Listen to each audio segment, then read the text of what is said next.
MDS university Ajmer के MA final political science के group C paper second यानी paper 8th के मेरे प्रिय विद्यार्थियों, मैं doctor Manoj Awasthi, associate professor SPC government college Ajmer, आज आपको भारतीय राष्ट्रीय कांग्रेस की स्वतंत्रता पश्चात की परिवर्तित भूमिका पर व्याख्यान देने जा रहा हूँ। इससे पिछले अपने लेक्चर में हमने आज़ादी से पहले कांग्रेस के निर्माण और उसकी भूमिका की चर्चा की थी। अब अगस्त 1947 को जब भारत स्वतंत्र होता है तो हालात बिल्कुल बदले हुए हैं, परिवर्तित हैं। इन्हें आप अपने ध्यान में रखिए। आप देखिए 1942 के भारत छोड़ो आंदोलन से लेकर 15 अगस्त 1947 तक भारत की आज़ादी, ये जो 5 साल का समय अवधि है, ये बहुत महत्वपूर्ण है भारत के लिए भी, कांग्रेस के लिए भी और अंतर्राष्ट्रीय स्तर पर भी। कांग्रेस के लिए इस रूप में कि भारत के में ब्रिटिश साम्राज्य के कफन में आखिरी कील भारत छोड़ो आंदोलन था, जो भारतीय राष्ट्रीय कांग्रेस, महात्मा गांधी और पूरी एक जो फौज थी नेतृत्वकर्ताओं की, जिसको अपार जन समर्थन प्राप्त था, उनके साथ लड़ा गया। लेकिन इस समय अवधि की सबसे महत्वपूर्ण बात वो थी कि यहाँ गांधी सफल हो गए थे। गांधी को आपने पढ़ा है बीए पार्ट फर्स्ट में, और गांधी जी की 150वीं जयंती का वर्ष चल रहा है। आप वैसे भी अखबारों में, पत्रिकाओं में, टेलीविज़न पर, न्यूज़ चैनल्स पर चर्चाएं सुन रहे होंगे। गांधी ये चाहते थे कि इस आंदोलन में, आज़ादी की लड़ाई में हर व्यक्ति अपनी भूमिका को समझे और उसका निर्वाह ईमानदारी के साथ करे। भारत छोड़ो आंदोलन की सबसे बड़ी जो खूबसूरती है, जब मैंने आपसे ये कहा कि गांधी जीत गए हैं, उसका कारण ये है कि 1942 में जैसे ही भारत छोड़ो आंदोलन का प्रस्ताव कांग्रेस पास करती है, AICC, all India Congress committee, और उसके बाद अगले दिन से लागू होता है, कांग्रेस के लगभग सब बड़े नेता गांधी समेत जेलों में डाल दिए गए हैं। कहीं नजरबंद हैं, कहीं जेल में हैं, कहीं उनके आने जाने पर प्रतिबंध लगा दिया गया है। मतलब सारे प्रतिबंध उन पर थोप दिए गए। लीडरशिप जब जेल में है तो लीडरशिप कर कौन रहा है? नेतृत्वकर्ता जब जेल में है तो नेतृत्व कौन कर रहा है? ये गांधी की जीत थी। भारत की जनता ने अपने उत्साह के साथ, अपने समर्थन के साथ इसका विरोध किया, आंदोलन का समर्थन किया, और आखिर में अंग्रेज ब्रिटिश शासन भारत में समाप्त होता है। क्रिप्स मिशन, कैबिनेट मिशन को आप इतिहास की गलियों में देख सकते हैं, मिल जाएगा आपको, आप नेट पर सर्च कर सकते हैं, इतिहास की पन्नों में देख सकते हैं, ये सब आते हैं। और आखिर में माउंटबेटन प्रस्ताव के द्वारा देश का विभाजन होता है। 14 अगस्त 47 को पाकिस्तान बनता है, 15 अगस्त को भारत। हम उस बहस पर नहीं जाएंगे, लेकिन हाँ, इस चीज़ को हम मानेंगे और इस बात पर हमें कोई दो राय होनी भी नहीं चाहिए कि आज़ादी के योगदान में कांग्रेस ने एक महत्वपूर्ण भूमिका निभाई थी। अब आज़ादी जब मिल जाती है, दूसरा बिंदु सामने ये आता है कि अब क्या। याद रखिएगा, ये बड़ा महत्वपूर्ण टर्निंग पॉइंट था।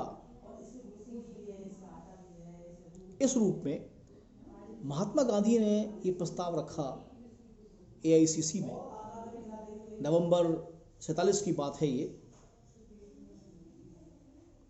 कि अब कांग्रेस को एक पॉलिटिकल पार्टी के रूप में समाप्त कर देना चाहिए, क्योंकि इसने अपना उद्देश्य प्राप्त कर लिया है। और इसके स्थान पर, याद रखिए, गांधी कांग्रेस को एक पॉलिटिकल पार्टी के रूप में खत्म कर रहे हैं।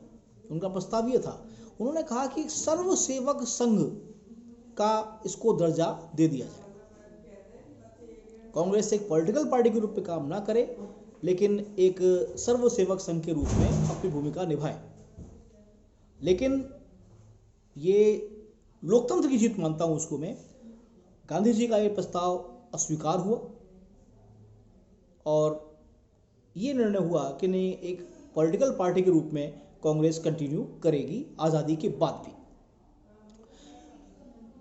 1948 में 30 जनवरी को गांधी जी की हत्या हो जाती है।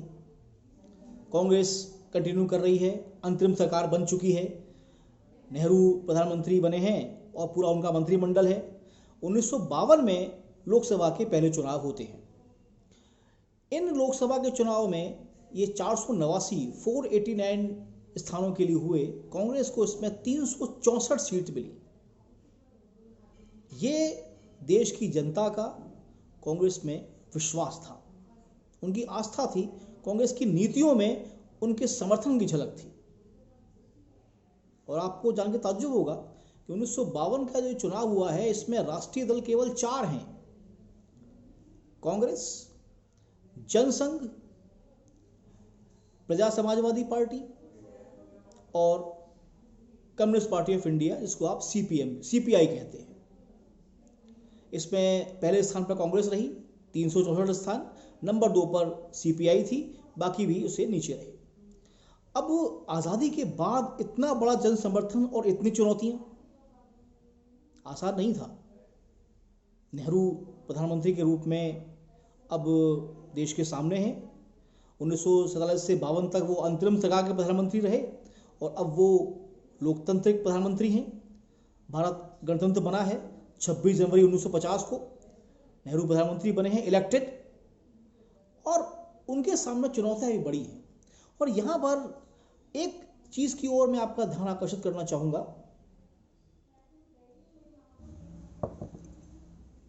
गांधी और पटेल के जाने के बाद, गांधी गए 48 में और पटेल उसके बाद, अब स्थिति ये है कि नेहरू के ऊपर कोई अंकुश नहीं बचा है। याद रखिए, अंकुश केवल आपको दबाने या कुचलने के लिए नहीं होता। अंकुश कई बार आपके मार्गदर्शन के लिए भी होता है, आपको सही दिशा दिखाने के लिए। नेहरू ने खुद इस बात को स्वीकार किया है, क्योंकि अब कांग्रेस में उनके समकक्ष कोई नहीं है और जो कि उन्हें राय दे सके, उनके किसी निर्णय पर उन्हें टोक सके। उन्होंने खुद लिखा है अपनी डिस्कवरी ऑफ इंडिया में, अपनी आत्मकथा में, कि कई बार गलतियां हो जाती हैं, लेकिन गांधी जी के जाने के बाद जब उन्होंने गांधी जी की हत्या हुई है, उस पर लिखा है कि पूरे देश में और मेरे मन में अंधेरा छा गया है कि अब प्रकाश कौन दिखाएगा। इसके पीछे उनकी ये भावना भी है कि अगर राजनीतिक रूप से मैं कोई गलती करूंगा तो उसे ठीक कौन करेगा। बहरहाल समाजवाद की ओर कांग्रेस का झुकाव रहा है, शुरू से था, आज़ादी के दौरान भी रहा और आज़ादी के बाद भी। नेहरू खुद समाजवाद को पसंद करते थे। आप जानते हैं कि राजनीति विज्ञान को उनकी बहुत बड़ी देन है। लोकतांत्रिक समाजवाद, डेमोक्रेटिक सोशलिज्म, अमूमन माना जाता है कि समाजवाद बड़ी सख्त विचारधारा है, रक्त और लोहे में ढली हुई, लेकिन उसको लोकतंत्र के साथ सामंजस्य बैठाना नेहरू के बस की बात थी। उन्होंने करके दिखाया और शुरुआत के दौर में समाजवाद की ओर कांग्रेस का जो रुझान रहा, झुकाव रहा। हाँ, चुनौतियां भी सामने आई। जैसे आप देखिए, कुछ समय के पश्चात देश में, केरल में वामपंथी सरकार बनती है। EMS नंबूद्रीपाद वहाँ के मुख्यमंत्री बनते हैं, लेकिन कई संवैधानिक मुद्दे ऐसे खड़े होते हैं कि उस सरकार को बर्खास्त करना पड़ा। अब यहाँ इस बहस पर ना जाएं कि वो सरकार बर्खास्त क्यों की गई या क्यों नहीं की गई। ऐसी परिस्थितियां थी, दोनों तरफ तर्क थे जिसके तहत बर्खास्त की गई। लेकिन इसके बाद की समय अवधि है, आप देखिए 1952 का चुनाव, 57 के चुनाव, आप जानते हैं लोकसभा के चुनाव 5 साल के बाद होते हैं। 52 से 57, 57 से 62 नेहरू एक तरफा जीतते हुए चल रहे हैं। हाँ, राज्य के स्तर पर कुछ कुछ चुनौतियां मिलनी कांग्रेस को शुरू हो रही हैं। केंद्र के स्तर पर वो अनबीटेबल है, उन्हें कोई परास्त नहीं कर पा रहा है। लेकिन 62 के अंदर चीन वाले विवाद के पश्चात 63 में अचानक, 62 में ही नेहरू, 64 में माफ़ करें, 1964 में नेहरू का देहावसान हो जाता है। 1.5 साल के लिए लाल बहादुर शास्त्री प्रधानमंत्री का पद संभालते हैं। फिर उनके भी असामयिक निधन के बाद मिसेस गांधी, श्रीमती इंदिरा गांधी के पास कांग्रेस की सत्ता आती है और इसके बाद वैचारिक और रणनीतिक रूप से कांग्रेस का एक नया अध्याय प्रारंभ होता है। इससे पहले वे उदार समाजवादी ढांचे पर चल रहे थे। अब वो क्या है वो हम आपसे अगले अध्याय में बात करेंगे। धन्यवाद।